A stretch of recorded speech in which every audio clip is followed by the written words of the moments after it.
परसों इस्लामाबाद में रातों रात मदनी मस्जिद को शहीद किया गया। हुकूमत का ये मौक़िफ़ है कि ये 1966 माहौलियाती क़ानून के तहत ये तजावुज़ात में आती है और ये माहौल पर बुरा असर रखती है। तो खुदा के बंदो, जब आप लोगों से कोई अच्छा काम नहीं होता तो बुरा काम क्यों करते हो? क्या होगा?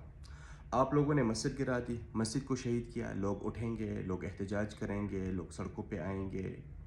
एट द एंड आप हारेंगे और आप फिर लोगों के सामने सरेंडर हो के आप यही कहेंगे कि ठीक है, इस मस्जिद को हम दोबारा तामीर करते हैं।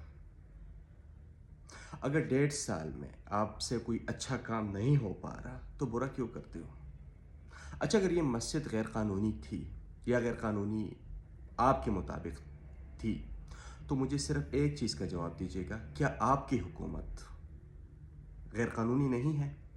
क्या आप वोट से आए हैं? क्या आप अवाम के एतमाद से आए हैं? क्या आप फॉर्म 45 के ज़रिए से आए हैं?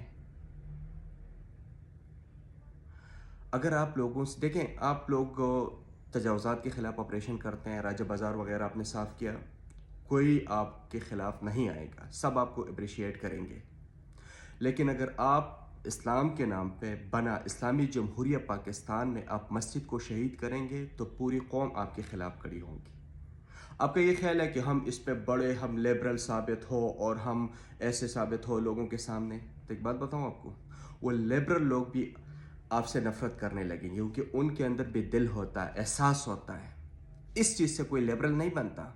या आप उन क़ुव्वतों को अपना आप लिबरल बनाने की कोशिश करते हैं या साबित करने की कोशिश करते हैं जिनको आप आका तस्वुर करते हैं, तो ऐसा कुछ नहीं होगा। अवाम के सामने आप फिर भी हारोगे।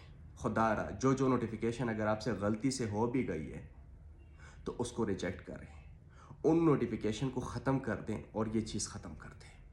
अपने लिए मसाइल न ढूंढें।